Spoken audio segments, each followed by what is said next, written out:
আমরা এতক্ষণ ছিলাম সেখানে। দর্শক, সিটি ইউনিভার্সিটির কনভোকেশন চলছে, আমরা এখন সরাসরি চলে যাচ্ছি সেখানে। প্রয়োজন দেশ ও সমাজের সর্বক্ষেত্রে সর্বস্তরে প্রযুক্তি বিস্তার। শিক্ষার সুষ্ঠু পরিবেশের জন্য বেসরকারি বিশ্ববিদ্যালয় নিজস্ব ক্যাম্পাস স্থাপন করেছে, যার ফলে বিশ্ববিদ্যালয়গুলি জমি ক্রয় ও ভবন নির্মাণের জটিল প্রক্রিয়ার সাথে সম্পৃক্ত হয়ে পড়েছে। ঢাকা এবং সংলগ্ন এলাকায় জমি ও ভবন নির্মাণ ব্যয় অতি দ্রুত বাড়ছে। রাজস্ব ফাঁকি রোধের জন্য সরকার জমির মূল্য নির্ধারণ করে দেয়। প্রকৃত মূল্য ও নির্ধারিত মূল্যের মধ্যে ফারাক অনেক। সরকার হতে জমি বরাদ্দ পেলে অনভিপ্রেত প্রক্রিয়া হতে তারা দূরে থাকতে পারে। বেসরকারি বিশ্ববিদ্যালয়ের লক্ষ্য শিক্ষার বিস্তার ও মানোন্নয়ন, মুনাফা অর্জন নয়। বেসরকারি বিশ্ববিদ্যালয়ের বিনিয়োগ, অর্থ সংস্থানের উৎস এবং আয় ব্যয় নিরীক্ষার পদ্ধতি নির্দিষ্ট হওয়া বাঞ্ছনীয়, যা প্রতিষ্ঠানের উদ্দেশ্যের সাথে অর্থ ব্যবস্থাপনার সঙ্গতিপূর্ণ কিনা তা স্পষ্ট করবে। তাদের উদ্বৃত্ত অর্থ শিক্ষার মানোন্নয়ন ও শিক্ষার্থীদের সুযোগ সুবিধা বৃদ্ধির জন্য ব্যয় বাঞ্ছনীয়, ব্যক্তিগত সুযোগ সুবিধা অথবা ব্যবসায়িক স্বার্থে এবং অন্য খাতে ব্যয় অযৌক্তিক, অন্যায্য। প্রাসঙ্গিকভাবে বলা যায়, আমেরিকার শিক্ষা বিস্তার হয়েছে স্থানীয় উদ্যোগে, ব্যক্তির উদ্যোগে। সরকারি উদ্যোগ সেখানে অনেক পরে এসেছে।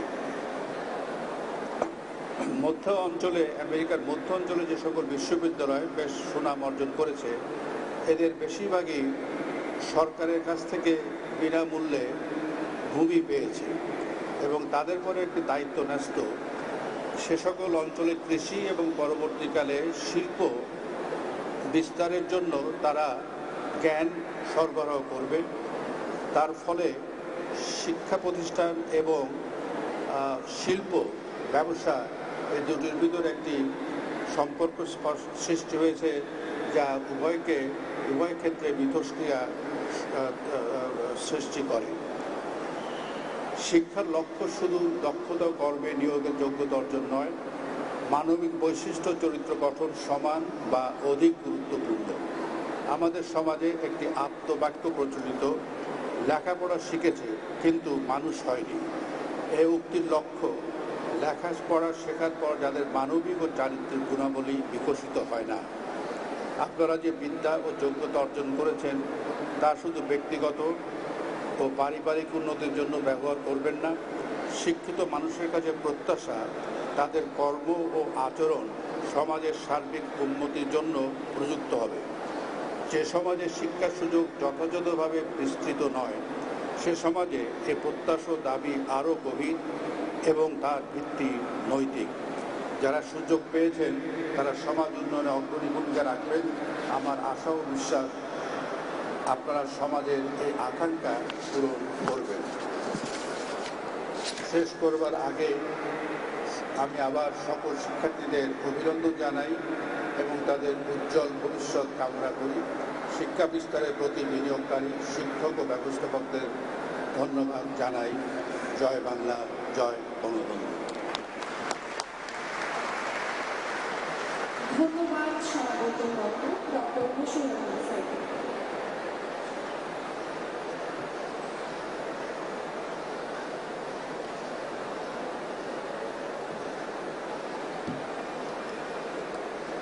মাননীয় প্রধান অতিথি ও সভাপতি কর্তৃক ডিগ্রি প্রদান।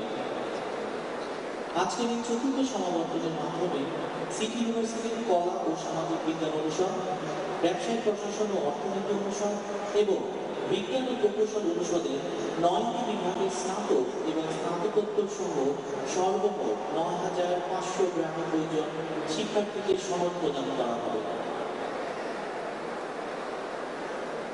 আমি এখন সিটি ইউনিভার্সিটির কলা ও সামাজিক বিজ্ঞান অনুষদ, ব্যবসায় প্রশাসন ও অর্থনীতি অনুষদ এবং বিজ্ঞান ও প্রকৌশল অনুষদের সম্মানিত বৃন্দগণকে স্ব অনুষদের স্নাতক এবং স্নাতকোত্তর শিক্ষার্থীদেরকে ডিগ্রি প্রদানের জন্য মহামান্য চ্যান্সেলর কর্তৃক মনোনীত প্রতিনিধি মাননীয় শিক্ষামন্ত্রী ও সমাবর্তন অনুষ্ঠানের সভাপতি সমিতিতে উপস্থাপনের জন্য অনুরোধ করছি। প্রথমে আমি সিটি ইউনিভার্সিটির কলা ও সামাজিক বিজ্ঞান অনুষদের সম্মানিত ডিন প্রফেসর আবু জাহেদ মোহাম্মদ স্যারকে তার অনুষদের স্নাতক এবং স্নাতকোত্তর শিক্ষার্থীদেরকে ডিগ্রি প্রদানের জন্য মহামান্য চ্যান্সেলর কর্তৃক মনোনীত প্রতিনিধি মাননীয় শিক্ষামন্ত্রী এবং সমাবর্তন অনুষ্ঠানের সভাপতি সমিতি উপস্থাপনের জন্য অনুরোধ করছি।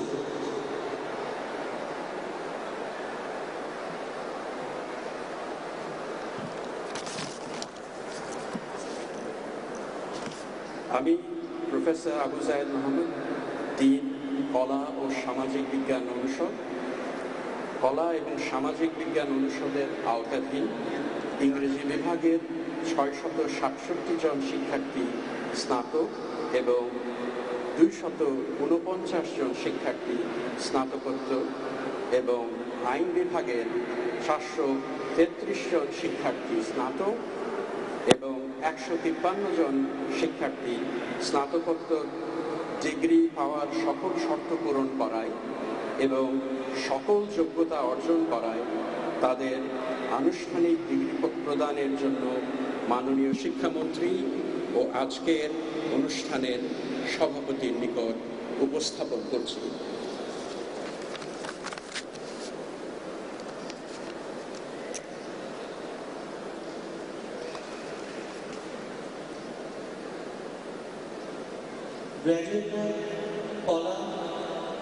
গ্র্যাজুয়েটরা তারা দাঁড়িয়ে ক্লাসের পরিবর্তন করবে, ডান থেকে নামে।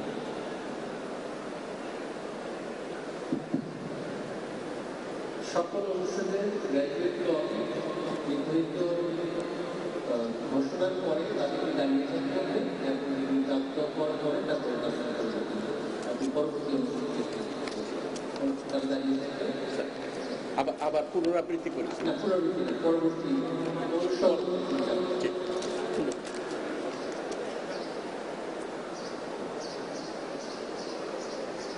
অভিনন্দন কলা ও সামাজিক অনুষদ স্নাতক ও ছাত্র শিক্ষার্থীদেরকে। এখন ক্লাসের পরিবর্তন করে ডান থেকে বামে নিয়ে মাননীয় সভাপতি মহোদয়কে অভিনন্দন পূর্বক আসন দার্শন এখন পরিবর্তন করবে না, তারা দাঁড়িয়ে থাকবেন। পরবর্তী অনুষদের প্রধান মঞ্চে এসে তার গ্র্যাজুয়েটকে উপস্থাপন করবে। পরবর্তী অনুষদ আসবে ব্যবসায় প্রশাসন এবং অর্থনীতি অনুষদ প্রধান এসে। এখন আমি ব্যবসায় প্রশাসন ও অর্থনীতি অনুষদের dean professor doctor Zulfiqar Hasan স্যারকে ব্যবসায় প্রশাসন ও অর্থনীতি অনুষদের স্নাতক ও স্নাতকোত্তর শিক্ষার্থীদের ডিগ্রি প্রদানের জন্য মহামান্য চ্যান্সেলর কর্তৃক মনোনীত প্রতিনিধি মাননীয় শিক্ষামন্ত্রী এবং সমাবর্তন অনুষ্ঠানের সভাপতি সমিতিকে উপস্থাপনের জন্য আমি professor doctor Zulfiqar Hasan, dean, ব্যবসায় প্রশাসন এবং অর্থনীতি অনুষদ, আমার অনুষদের আওতাধীন ব্যবসায় প্রশাসন বিভাগের 1051 জন স্নাতকোত্তর এবং 951 জন স্নাতক ডিগ্রি পাওয়ার সকল শর্ত পূরণ করায় এবং সকল যোগ্যতা অর্জন করায় তাদের আনুষ্ঠানিক ডিগ্রি প্রদানের জন্য সিটি ইউনিভার্সিটির মাননীয় চ্যান্সেলর ও মহামান্য রাষ্ট্রপতি কর্তৃক মনোনীত প্রতিনিধি মাননীয় শিক্ষামন্ত্রী এবং আজকের সমাবর্তন অনুষ্ঠানের মাননীয় সভাপতি আপনার নিকট উপস্থাপন করছি। Graduates rise up. গ্র্যাজুয়েটরা দাঁড়ান। বিজ্ঞান ব্যবসায় প্রশাসন ও অর্থনীতি অনুষদের স্টুডেন্টরা দাঁড়াবেন।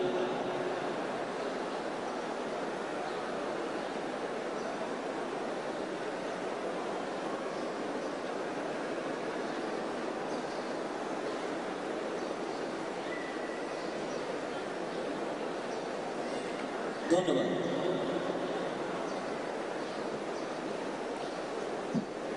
এখন আমি বিজ্ঞান ও প্রকৌশল অনুষদের dean professor doctor Mohammad Shafiqur Rahman স্যারকে তার অনুষদের স্নাতকদের ডিগ্রি প্রদানের জন্য মহামান্য চ্যান্সেলর কর্তৃক মনোনীত প্রতিনিধি মাননীয় শিক্ষামন্ত্রী এবং সমাবর্তন অনুষ্ঠানের সভাপতি সমিতিতে উপস্থাপনের জন্য অনুরোধ করছি। আমি professor doctor Mohammad Shafiqur Rahman, dean, বিজ্ঞান ও প্রকৌশল অনুষদের আওতাধীন কম্পিউটার সায়েন্স অ্যান্ড ইঞ্জিনিয়ারিং বিভাগের 1250 জন শিক্ষার্থী, টেক্সটাইল ইঞ্জিনিয়ারিং বিভাগের 1368 জন শিক্ষার্থী, ইলেকট্রিক্যাল অ্যান্ড ইলেকট্রনিক ইঞ্জিনিয়ারিং বিভাগের 1911 জন শিক্ষার্থী, মেকানিক্যাল ইঞ্জিনিয়ারিং বিভাগের 1127 জন শিক্ষার্থী, সিভিল ইঞ্জিনিয়ারিং বিভাগের 348 জন শিক্ষার্থী এবং ফার্মেসি বিভাগের 84 জন শিক্ষার্থী স্নাতক ডিগ্রি পাওয়ার সকল শর্ত পূরণ করায় এবং সকল যোগ্যতা অর্জন করায় তাদের আনুষ্ঠানিক ডিগ্রি প্রদানের জন্য মাননীয় শিক্ষামন্ত্রী ও আজকের অনুষ্ঠানের সভাপতির নিকট উপস্থাপন করছি। Graduates, please rise. সকলকে দাঁড়িয়ে দাঁড়ানোর জন্য অনুরোধ করছি।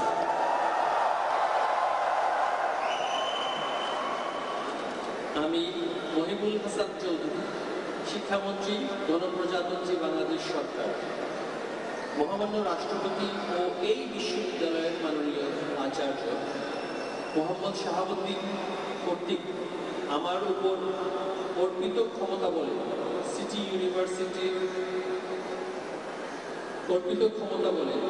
আমার নিকট উপস্থাপিত সকল গ্র্যাজুয়েটদের বেসরকারি বিশ্ববিদ্যালয়ের আইন 2010 অনুসারে ডিগ্রি প্রদান করছি।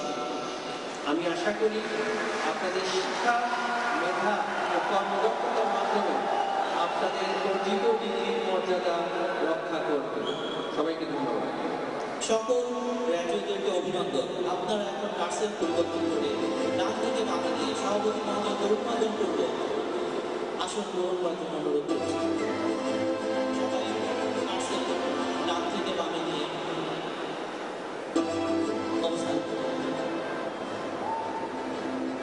সবাই ক্লাসের ডান থেকে বামে দিয়ে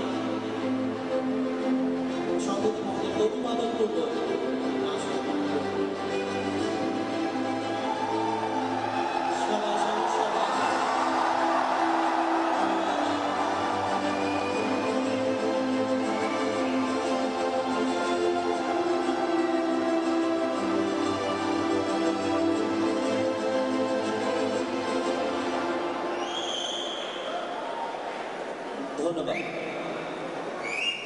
ধন্যবাদ মাননীয় সভাপতি, ধন্যবাদ দুই মহোদয়।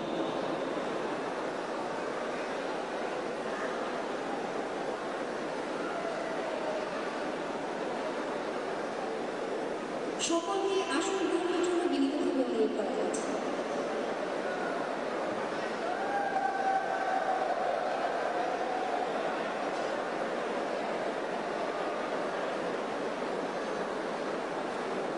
মাননীয় সভাপতি কর্তৃক চ্যান্সেলর্স ম্যাডাম স্বর্ণপদক এবং সনদ প্রদান।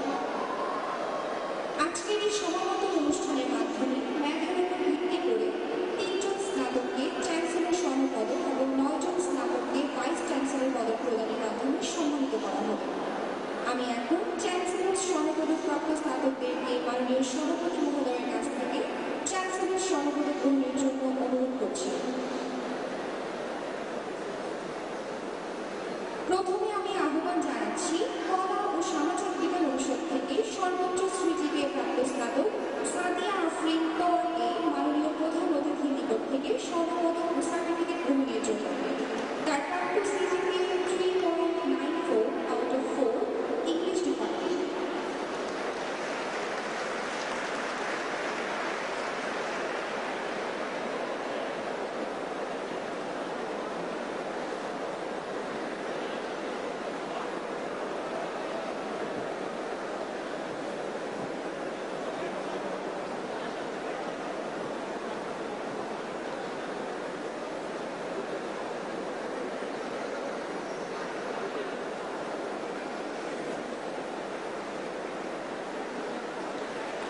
সকলে আমরা করতালির মাধ্যমে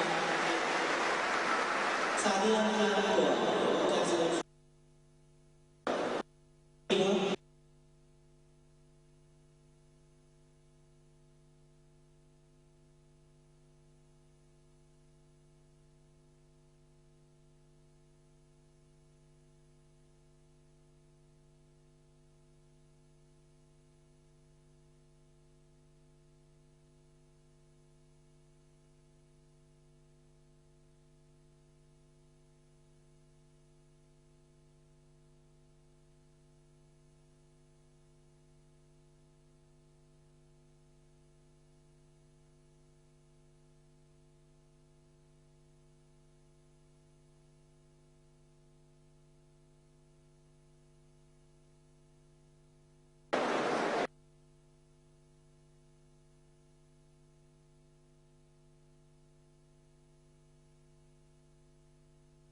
দর্শক, সিটি ইউনিভার্সিটির চতুর্থ